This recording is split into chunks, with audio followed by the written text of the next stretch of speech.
우리 하나님의 말씀 같이 보겠습니다. 고린도전서 4장 14절에서 21절입니다. 고린도전서 4장 14절에서 21절입니다. 우리 같이 한 목소리로 읽겠습니다. 내가 이런 말을 쓰는 것은 여러분을 부끄럽게 하려는 것이 아니라 나의 사랑하는 자녀들 같이 훈계하려는 것입니다. 그리스도 안에서 여러분들에게는 1만 명의 스승이 있을지 몰라도 아버지는 여럿이 있을 수 없습니다. 그리스도 예수 안에서 복음으로 내가 여러분을 낳았습니다. 그러므로 나는 여러분에게 권합니다. 여러분은 나를 본받는 사람이 되십시오. 이 일 때문에 나는 디모데를 여러분에게 보냈습니다. 그는 주님 안에서 얻은 나의 사랑하는 신실한 아들입니다. 그는 그리스도 예수 안에서 행하는 나의 생활 방식을 여러분에게 되새겨 줄 것입니다. 어디에서나 모든 교회에서 내가 가르치는 그대로 말입니다. 그런데 여러분 가운데는 내가 여러분에게로 가지 못하리라고 생각하여 교만해진 사람이 더러 있습니다. 주님께서 허락하시면 내가 속히 여러분에게로 가서 그 교만해진 사람들의 말이 아니라 능력을 알아보겠습니다. 하나님 나라는 말에 있지 아니하고 능력에 있습니다. 여러분은 무엇을 원합니까? 내가 채찍을 들고 여러분에게로 가는 것이 좋겠습니까? 그렇지 않으면 사랑과 온유한 마음을 가지고 가는 것이 좋겠습니까? 아멘. 여러분 혹시 born again Christian이라는 말을 들어본 적 있습니까? born again Christian. 우리 한번 같이 따라할까요? born again Christian. born again Christian. 예, 새롭게 태어난 그리스도인이라 그런 뜻입니다. 태어난 그리스도인. 그래서 우리 한국말로는 중생 혹은 다시 태어났다, 그런 말입니다. 자, 이 중생이라는 말, born again이라는 말을 누가 제일 먼저 사용했을 것 같아요, 여러분들? 그러니까 어느 유명한 목사님이 사용한 단어가 아닙니다. 먼저 이 말은 예수님이 친히 하신 말씀이에요. 예수님이 born again이란 말, 그 말씀하시면서 그 새로운 진리를 우리에게 가르쳐 주셨습니다.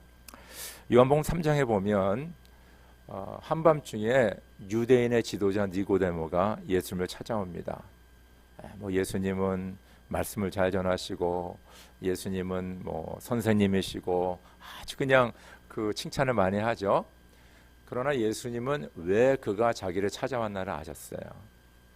그러면서 요한복음 3장 3절에 예수께서 그에게 말씀하셨다. 내가 진정으로 너에게 말한다. 누구든지 다시 나지 않으면 하나님 나라를 볼 수 없다. 누구든지 다시 나지 않으면, 누구든지 born 하지 않으면 하나님 나라를 볼 수 없다. 그러니까 이 니고데모는 유대인이고 바리새인으로서 진짜 이 율법을 잘 지키는 사람이었는데 이 사람 마음속에 항상 뭐가 퀘션이 있었냐면 하나님의 나라, 그죠? 하나님의 나라를 어떻게 가야 되느냐, 거기에 대한 질문이 있었어요. 그러니까 행위로서 가는 것이냐, 여러 가지 퀘션이 있었죠. 그때 예수님께서 답을 주시는 거예요. 네가 다시 태어나지 아니하면 하나님 나라를 볼 수 없다. 또 5절에서는 예수께서 말씀하십니다. 내가 진정으로 너에게 말한다. 누구든지 물과 성령으로 나지 아니하면 하나님 나라에 들어갈 수 없다. 여기 또 물과 성령으로 다시 나지 아니하면 하나님 나라에 들어갈 수 없다. 그렇죠? 물은 우리의 죄를 사하는 것을 얘기하는 것이고 우리의 생명을 얘기하는 것인데 우리의 죄사함과 생명은 뭐예요? 오직 성령으로만 가능하다는 것입니다. 그래서 물과 성령으로 우리가 다시 태어난다라고 말씀합니다. 그리고 요한복음 또 7절에 가서는 이렇게 말합니다. 너희가 다시 태어나야 한다고 내가 말한 것을 너는 이상히 여기지 말아라. 그러니까 예수님이 요한복음 3장에 여러 번 다시 태어나야 된다. 물과 성령으로 태어나야 된다. 내가 너에게 다시 태어난다는 것에 대해서 이상하게 생각하지 말아라 라고 말씀합니다. 자, 그러면 우리는 어떻게 태어납니까? 바로 우리가 예수를 주와 구원자로 영접할 적에 우리는 새롭게 태어나는데 요한복음 1장 12절 13절 그러나 그를 맞아들인 사람들 곧 그 이름을 믿는 사람들에게는 하나님의 자녀가 되는 특권을 주셨다. 이들은 혈통이나 육정에서 사람의 뜻에서 나지 아니하고 하나님에게서 났다. 그러니까 우리가 예수를 주와 구원자로 받아들일 적에 우리는 어떻게 태어나냐 하면 바로 누구로 태어나냐 하면 하나님의 자녀로 태어난다. 믿으시면 아멘 하시기 바랍니다. 믿으십니까 이것을요? 예. 여러분 우리가 꼭 뱃속에서 들어갔다 나와야지 태어나는 게 아니에요. 예. 우리가 물과 성령으로 다시 우리가 거듭날 적에 하나님의 자녀로 태어나는 것입니다. 하나님이 인정해 주신 거예요. 너는 내 자녀다. 그럼 하나님의 자녀가 되는 거예요.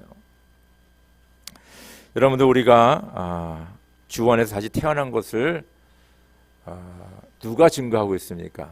두 가지로 증거하고 있죠. 하나는 뭐냐면요, 성경 말씀이 증거해 주는 거예요. 오늘 말씀 있었잖아요.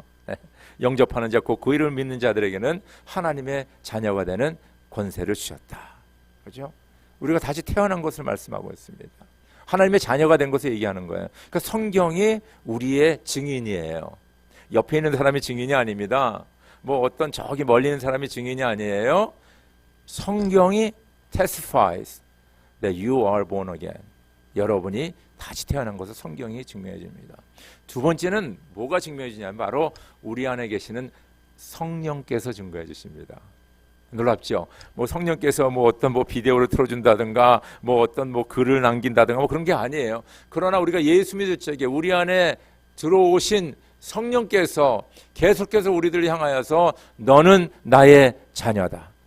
너는 구원받은 하나님의 자녀다. 라고 증거하고 있습니다. 믿으시면 아멘 하시기 바랍니다. 여러분 이건 누가 어떻게 설명할 수가 없는 거예요. 왜냐 우리 안에서 성령께서 증거하시기 때문입니다. 그래서 저 여러분들은요 born again Christian 아멘입니까? 예수 안에서 다시 태어난 하나님의 자녀들입니다. 누구든지 그리스도 안에 있으면 그는 새로운 피조물입니다. 옛것은 지나갔습니다. 보십시오, 새 것이 되었습니다. 우리는 새로운 하나님의 자녀로 거듭났습니다. 근데 오늘 제가 여러분에게 드릴 질문은 뭐냐 하면, 자, 여러분들이 예수를 어떻게 믿게 되었어요? 좀 더 다르게 얘기하면 여러분을 예수님께 인도한 사람이 누굽니까? 여러분을 예수께 인도한 사람이 누구예요? 상당히 중요한 질문 아닙니까? 여러분이 태어나서부터 예수는 나의 주시오 구원자이십니다라고 고백하면서 태어났습니까? 아니에요. 우리가 태어났을 적에는 아무것도 몰랐어요. 근데 누군가 우리에게 예수를 증거했기 때문에 우리가 예수를 믿게 되었고 하나님의 자녀가 되었습니다. 여러분 가운데 아마 모태신앙이 있을 거예요. 대대로 예수를 믿는 집안에서 태어나신 분. 그런 경우에는 대부분 어머니나 아버님, 그렇죠? 그분들이 여러분을 뭡니까? 예수께 인도하여 예수를 믿게 되었습니다. 아니 모태신앙이 아니고 그냥 종교가 없다가 아니면 다른 종교를 가졌다가 어느 날 뭐 동네에서 이거 뭐 사실 70년대 뭐 그때 얘기입니다. 80년대 뭐 교회에 뭐 크리스마스 행사가 있는데 뭐 캔디를 준다. 요새는 캔디 준다면 애들 안 오는 거 아시죠? 부모가 안 보내요. 근데 그 당시엔 다 가난했으니까 그 얘기 듣고 또 교회 와가지고 캔디 먹으면서 예수님을 만난 사람이 있어요. 네, 여름 성경학교 다니면서. 그래서 그때 결정적인 역할을 누가 하느냐? 대부분 썬데이 스쿨 티처를 통해서 예수님을 만나게 됩니다. 놀랍죠? 그래서 우리 유년주일학교 선생님들이 너무 중요한 거예요. 그 어린 심정에 그 그림을 보여주면서 아니면 예수님의 그 이야기 아니면 삭개오의 이야기 다윗 왕의 이야기 그 얘기를 해가면서 그들의 눈을 바라보며 예수 그리스도의 복음을 증거했지. 그 어린 심정에 뭡니까? 복음의 씨앗이 뿌려지고 그들이 예수를 믿게 되는 것을 믿으시오 주 이름으로 축원합니다. 여러분들 주일학교 선생님들 많이 격려해 주시고 기도해 주시고 뭐 가능하면 데려다가 또 짜장면도 사주시고 괜찮습니다. 여러분들 얼마나 수고 많이 하세요. 그러니까 격려해야죠. 상당히 중요합니다. 어떤 분들은 친구를 통하여서 예수를 믿게 되면 야 교회 한번 가보자. 거기 가니까 괜찮더라. 그래서 그 친구 따라 이렇게 가다 보니까 예수님을 영접한 경우들도 있어요. 또 우리 교회 같은 경우는 또 목장을 통하여서 예수를 많이 믿죠. 목장에서 아무개가 우리 목장에 밥 먹어 와. 그래서 밥 먹다가 좀 사귀다가 그러다가 예수를 만나게 되는 경우가 많이 있습니다.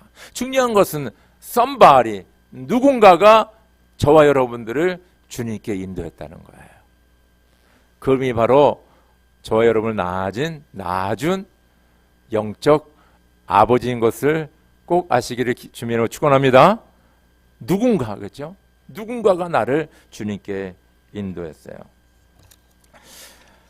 우리가 예수 안에서 복음의 자녀를 낳았습니다. 나도 누군가를 통하여서 예수를 믿게 되었는데, 또 나를 통하여서 썸바리가 뭡니까? 예수님을 믿고 주님 앞에 오는 놀라운 그 구원의 은혜가 있어야 됩니다. 바로 그것을 저 여러분들이 꼭 깨달아야 됩니다. 오늘 말씀 같이 읽어볼까요? 시작. 내가 이런 말을 쓰는 것은 여러분을 부끄럽게 하려는 것이 아니라 나의 사랑하는 자녀들 같이 훈계하려는 것입니다. 그리스도 안에서 여러분에게는 1만 명의 스승이 있을지 몰라도 아버지는 여럿이 있을 수 없습니다. 그리스도 예수 안에서 복음으로 내가 여러분을 낳았습니다. 복음으로 여러분을 낳았습니다. 여러분, 고린도 교회가 어떻게 세워졌습니까? 또 고린도 교회를 다니는 교인들이 어떻게 예수를 믿게 되었습니까? 여러분, 고린도라는 그 지역은요, 그 당시 아무도 예수님을 몰랐어요. 거기는 그냥 세속화되었고, 그냥 물질 만능으로 우상을 숭배하고, 그냥 진짜 풍기문란한 그런 고린도 도시였어요. 그런 도시에 이제 사도 바울이 가가지고 복음을 증거하게 됩니다. 여러분 한번 상상해 보세요. 저희 교회에서 꽤 오랫동안 후원하신 우리 최 선교사님 계시죠, 우크라이나에. 그분 이 간증을 들어보면 참 대단합니다. 자신이 우크라이나 키예브에 갔을 적에 아무도 없었대, 아는 사람이. 그냥 당신의 몸으로 간 거예요. 그냥 광장에서 기도를 한 거예요. 하나님, 좀 사람을 보내주세요. 아무도 없는데 그 가운데서 그분이 거기서 뭡니까? 복음을 증거하고 교회를 세우고 선교센터를 세우고, 또 저희들도 가서 뭡니까? 그분 사역을 돕고 이제 그러지 않았습니까? 이게 놀라운 일이지, 여러분들. 그러니까 사도 바울은 거기 아무도 없어요. 근데 하나님께서 그를 그곳에 보내셔서 거기서 뭡니까? 진짜 한 사람 한 사람씩 복음을 증거하면서 고린도 교회를 세운 것을 알 수가 있습니다. 사도행전 18장 잘 기록되어 있는데 제가 읽어드릴게요. 고린도에 가서 바울은 안식일마다 회당에서 토론을 벌이고 유대 사람과 그리스 사람을 설득하려 하였다. 실라와 디모데가 마게도니아에서 내려온 뒤로는 바울은 오직 말씀을 전하는 일에만 힘을 쓰고 예수가 그리스도이심을 유대 사람들에게 밝혀 증언하였다. 그러나 유대 사람들이 반대하고 비방함으로 바울은 그의 옷에 먼지를 떨고서 그들에게 말하였다. 여러분이 멸망을 받으면 그것은 오로지 여러분의 책임이지 나의 잘못은 아닙니다. 이제 나는 이방 사람에게로 가겠습니다. 바울은 거기서 떠나서 디디오 유스도라는 사람의 집으로 갔는데 그는 이방 사람으로서 하나님을 공경하는 사람이고 그의 집은 바로 회당 옆에 있었다. 회당장인 그리스보는 그의 온 집안 식구와 함께 주님을 믿는 신자가 되었다. 그리고 고린도 사람 가운데서도 많은 사람이 바울의 말을 듣고서 믿고 세례를 받았다. 그런데 어느 날 밤에 환상 가운데 주님께서 바울에게 말씀하셨다. 무서워하지 말아라. 잠자코 있지 말고 끊임없이 말하여라. 내가 너와 함께 있으니 아무도 너에게 손을 대어 해하지 못할 것이다. 이 도시에는 나의 백성이 많다. 바울은 그들 가운데서 하나님의 말씀을 가르치면서 1년 6개월 동안 머물렀다. 그렇죠? 이 사도 바울이 고린도 교회에 세운 그 과정을 보면요, 그냥 쉬운 것이 아니었어요. 아무도 없는 곳에서, 특별히 유대인들이 모이는 회당에서 맨 처음에 예수에 대해서 복음을 증거하기 시작했는데 거기서 쫓겨나지 않습니까? 너 지금 무슨 말 하냐? 여기서 나가라. 그리고 나가서 바로 그 유스도라는 사람의 집에 거하면서 이방인에게 복음을 증거하게 됩니다. 그럼 아마 이방인들이 주님 앞에 돌아오고 많은 사람이 모여 세례를 받았다, 그렇게 말씀하고 있습니다. 사도 바울은 뭡니까? 고린도 그 지역을 복음하기 위해서 많은 수고했습니다. 많은 희생이 있었습니다. 많은 성김과 고난과 핍박과 기도가 있었습니다. 1년 6개월이라는 시간을 그곳에 투자한 것을 우리가 알 수 있습니다. 여러분, 왜 우리가 복음의 자녀를 낳는 것이 중요할까요? 여러분 우리가 하나님 앞에 섰을 때, 주님 앞에 섰을 적에 주님께서 야 너는 교회에서 무슨 직분을 가졌냐? 나는 목사였어요. 나는 장로였어요. 나는 집사였어요. 권사였어요. 나는 목자 목리였어요. 그런 거 물어보시겠어요? 저 예수님께서 여러 가지 물어보시는 그 중에 하나가 너를 통하여서 예수 믿는 자들이 몇 명이나 되냐? 네가 복음의 자녀를 낳았냐? 아니 또 다른 말로 말하면 뭐요? 나를 통해서 예수 믿고 온 자가 바로 내 옆에 서서 바로 이분 때문에 내가 예수를 믿고 하나님의 자녀가 되어 여기에 왔습니다. 아마 그분이 여러분의 뭐요? 테스트모니가 될 겁니다. 여러분을 증거해 줄 것입니다. 할렐루야. 너무나 중요하지 않습니까? 나도 누구를 통해서 복음을 받아 예수를 믿고 하나님의 자녀가 되었는데 나를 통해서 누군가가 예수를 믿게 된다면, 내가 이 복음의 자녀를 낳는다면 그것이 바로 하나님이 기뻐하시는 일이요, 그것이 바로 저 여러분들이 오늘 해야 되는 일인 것을 믿으시고 주 이름으로 축원합니다. 여러분 꼭 복음의 자녀를 낳으시기를 간절히 바랍니다. 두 번째는요, 복음의 자녀를 낳기 위해서는요, 예수 안에서 본이 되는 삶을 살아야 돼요. 오늘 말씀 같이 읽읍시다. 시작. 그러므로 나는 여러분을 권합니다. 여러분은 나를 본받는 사람이 되십시오. 나는 마음이 온유하고 겸손히 내 멍에를 메고 나한테 배워라. 그리하면 너희는 마음의 쉼을 얻을 것이다. 내 멍에는 편하고 내 짐은 가볍다. 그렇죠? 여러분 사도 바울이 1년 6개월 고린도에 거하면서 복음을 증거하고 또 너희들은 내 자녀라고 그렇게 말씀하고 있지 않습니까? 그 과정을 보면요, 그냥 하루아침에 이 일이 된 것이 아니에요.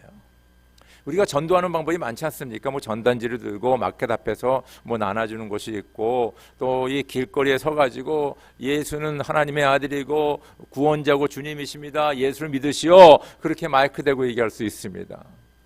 그러나 그것도 나쁜 건 아니에요. 예전에 그렇게 많이 했습니다. 그러나 그거보다 더 한 단계 나가서 복음의 자녀를 만든다는 것은 뭡니까? 그렇게 일시적으로 단번적으로 해서 되는 것이 아니에요. 여러분과 저가 많은 시간을 투자해야 됩니다.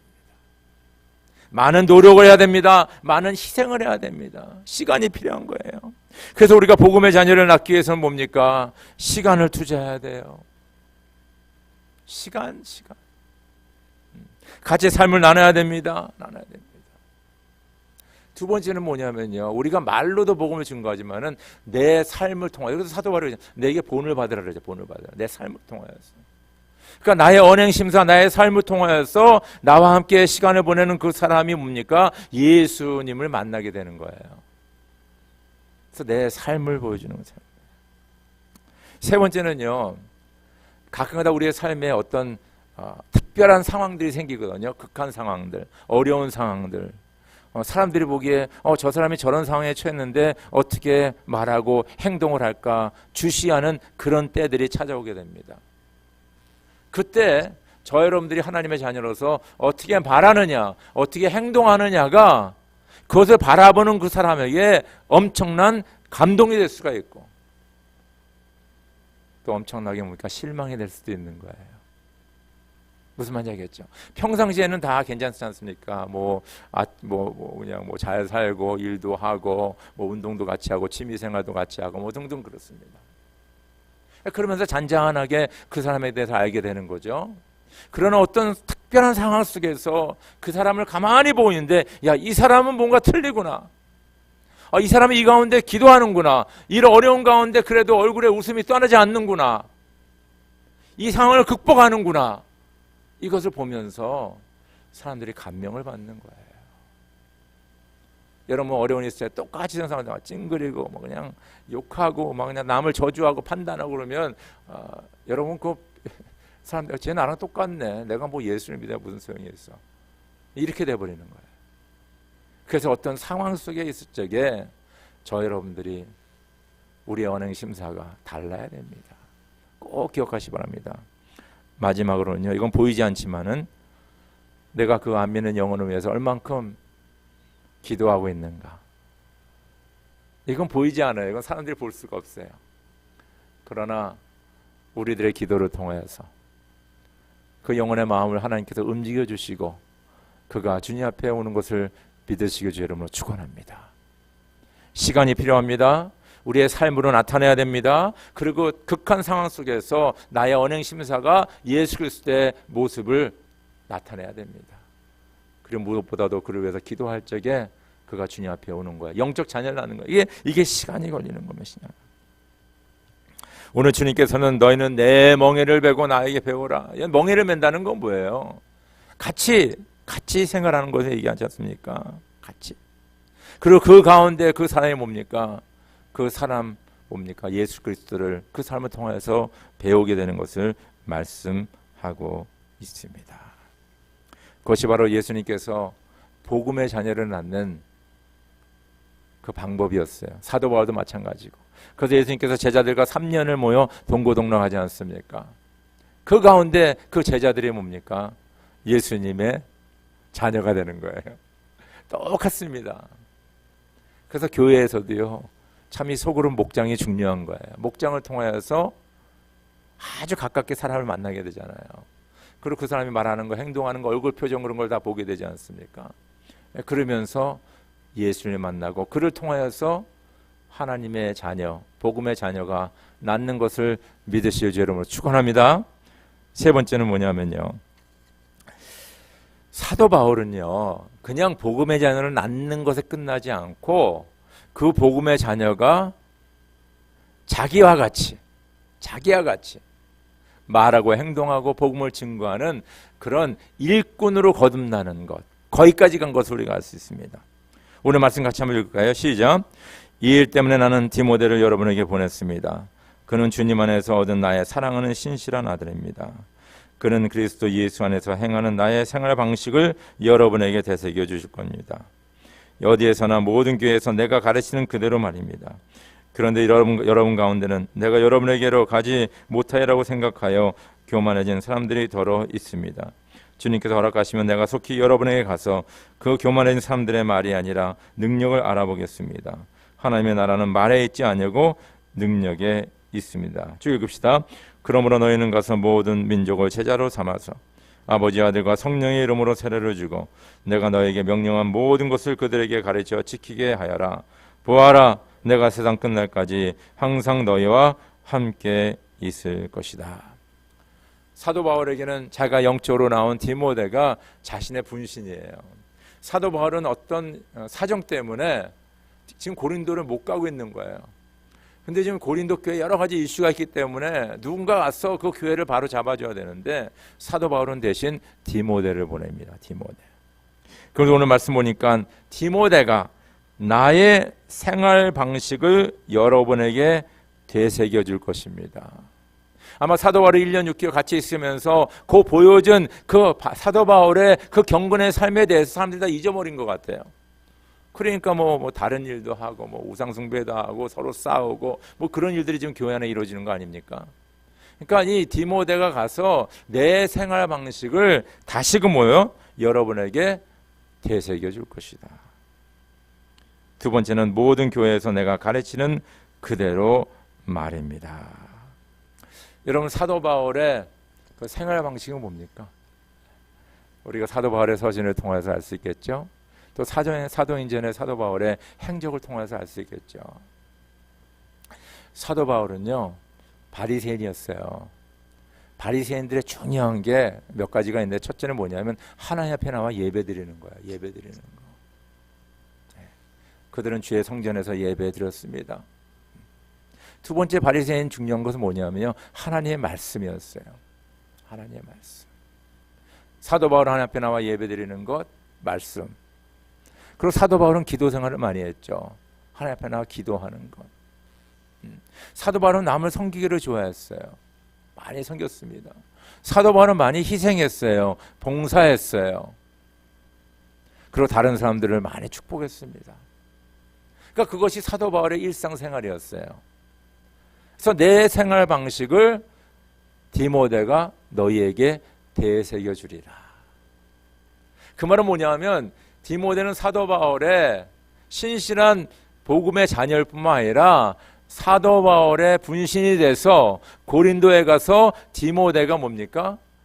사도 바울과 같이 그렇게 삶으로 말미암아 사람들이 뭡니까? 우리 그리스도인들은 이렇게 살아야 되는구나를 다시 깨닫게 만든다는 것입니다. 할렐루야. 그래서 이게 1세대가 있어요. 나에게 복음을 전해준 세대. 2세대 내가 복음을 받았어요. 3세대 내가 복음을 가르쳐줬어요. 바로 이 사람들이 뭡니까? 다른 사람들에게 또 복음을 증거하고 그 사람들로 하여금 뭡니까? 주님을 따르게 하고 하나님의 일꾼으로 쓰게 하는 그 일이 이 3세대에 거쳐서 이루어질 적에 그때 비로소 뭡니까? 우리는 영적 자녀를 낳은 것이고 그 영적 자녀가 이렇게 건전하게 믿음의 일꾼으로 성장한 것을 우리가 볼 수가 있습니다. 우리가 애를 키우려면 뭡니까? 애 낳자마자 뭐 저기다 보냅니까? 어느 기관에 보냅니까? 그게 아니잖아요. 우리가 그 애를 품고 그 애에게 먹을 것을 주고 그 애들을 키우고 교육시키고 그래서 뭡니까? 적당한 나이에 이르기까지 우리가 훈육하고 돌봐주고 교육시키고 또 우리가 또 인격적으로 여러모로 그들에게 가르쳐주고 보여주지 않습니까? 바로 거기까지 사도 바울은 말씀하고 있습니다.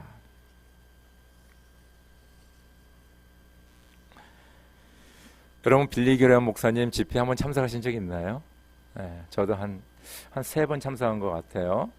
제가 마지막으로 기억한 것은 그 애나하임에서 하신 적 있습니다. 애나하임 엔젤 스테디움 거기서 하신 적이 기억나는데 거기 스테디움에 가득 차고 수많은 사람들이 있죠.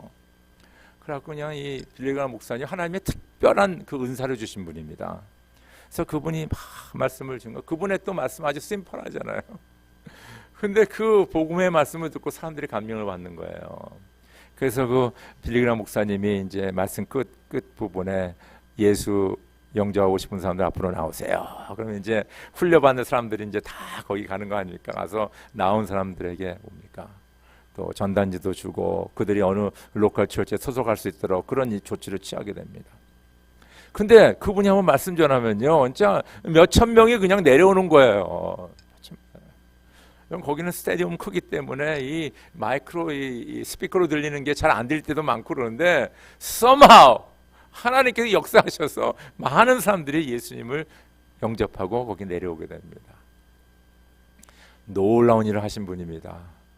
아마 역대 이런 분이 다시는 없지 않을까 그런 생각이 듭니다. 아마 귀하신 분이죠. 그런데요, 예수님은 이 세상을 복음화시키는데 빌리그레엄 목사님 아주 특별한 분들을 사용하시지만은 예수님의 방법은 뭐냐면 1대1이었댔어요. 내가 한 명을 전도하죠. 그럼 이 한 명에서 뭡니까? 2명을 전도하고 2사람을 전도하게 되고 2사람이 또 4사람이 되고 4사람이 8사람이 되고 그래서요 기하급수적으로 늘어나는 거예요. 기하급수적으로 숫자가 늘어나는 거예요. 여러분 빌리그레엄 목사님처럼 해가지고 그런 큰 집회를 통해서 2-3천 명 전도하는 것보다 우리 한 사람 한 사람이 영적 자녀들 낳을 적에 바로 그 한 사람 한 사람을 통하여서 복음이 전파되고 많은 사람이 구원을 받는 것이 더 빠르다는 것을 여러분들 아시기 바랍니다. 그래서 오늘 여기 앉아 계신 저 여러분이 뭡니까? 10명, 20명 너무 많이 생각하지 마세요. 주변에 있는 그 한 사람 혹은 2사람 그들을 뭡니까? 전도하여 복음의 자녀를 낳을 적에 바로 또 그들을 통하여서 또 여러 사람들이 복음을 받게 되고 그리하여서 하나님의 나라가 점점점 확장되는 것을 믿으실 주 여러분으로 축원합니다. 이것이 주님께서 우리에게 보여준 그 방법이에요. 근데 이루기 위해서는요, 갈라디아 4장 19절 보니까 나의 자녀 여러분, 나는 여러분의 속에 그리스도의 형상이 이루어지기까지 다시 해산의 고통을 겪습니다. 다시 해산의 고통을 겪습니다. 뭐요? 예수를 증거하면서 이들에게 뭡니까? 복음을 증거하고 이 사람이 예수 믿기 위해서 해산의 고통을 벌써 겪었어요. 얼마나 힘듭니까? 전도 한번 하는데 쉽지 않잖아요. 근데 이 사람이 뭡니까? 예수의 분량에 이르기까지 또 내가 해산의 고통을 겪겠다. 그렇게 말씀하고 있는 거예요.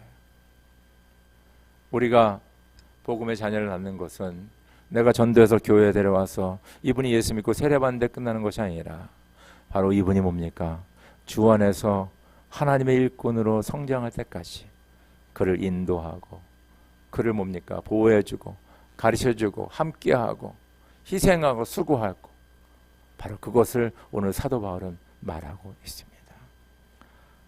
여러분, 그리스도인의 삶의 가장 중요한 것 중에 하나는 뭐냐면 바로 재생산입니다. 그래서 계속 그리스도인이 나를 통하여서 생산이 돼야 돼요. 자꾸 나와야 돼요. 복음의 자녀를 자꾸 낳아야 됩니다. 그래서 이 교회가 부흥하고 또 이 주변의 교회들이 부흥하고 이 사회가 변하고 하나님의 나라가 이 땅에 더 뭡니까? 확장하는 그런 역사가 저와 여러분 이 교회를 통하여서 이루어지기를 주의 이름으로 축원합니다. 우리 다 함께 기도드리겠습니다.